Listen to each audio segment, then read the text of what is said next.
In this video, we're going to talk about Chi, which is the animating principle that pervades all of human experience and in turn pervades all of chirological experience in terms of the 5-element system of how to read hands. Hi, if you don't know me, I'm Jennifer. I'm a chirology and palmistry teacher and practitioner based in Johannesburg. I've also written several books about the topic.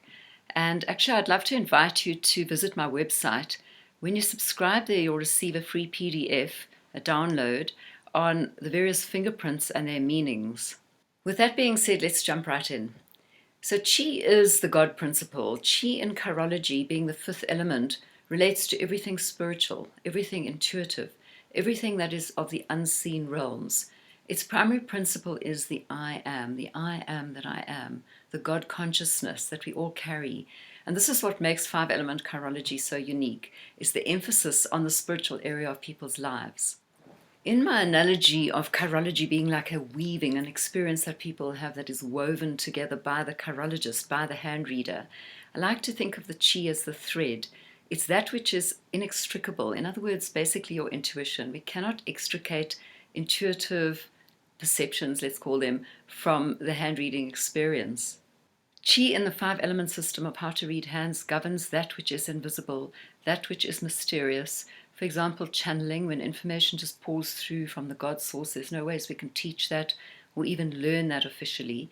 It governs what in the old traditional palmistic approach used to be called chiromancy, which is to do with the word chiro means hand, and mancy comes from the Latin mantea, which means to divine or to augur or to prophecy.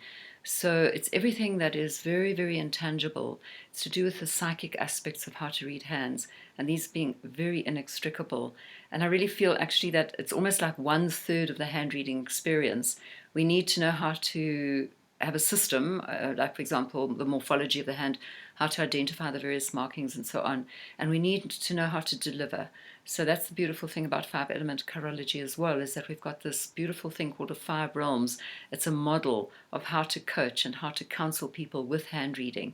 And then the other third is this intuitive and divinatory aspect, which is, to me, like so important.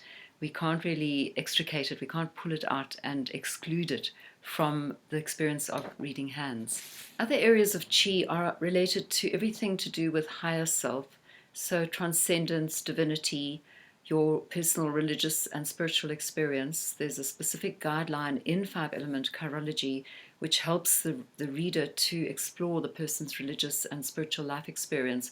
Many people are very wounded in that department, and I will go deeper with that in another video. Things like karma, meditation, ritual, one's deeper wisdom. We could think about the intention of the highest order, all the things that have to do with godliness, essentially.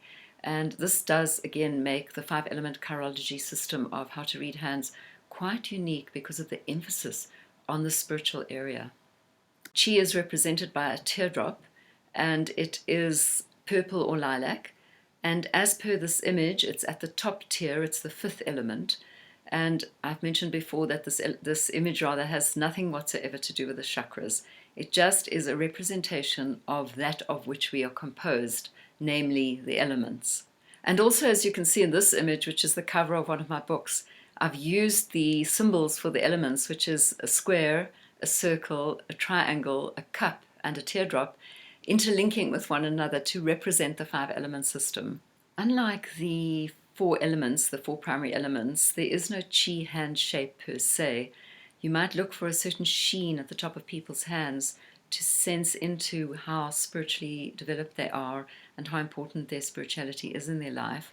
The point is really to find a way to access the conversation about what is happening with them on a religious and spiritual level.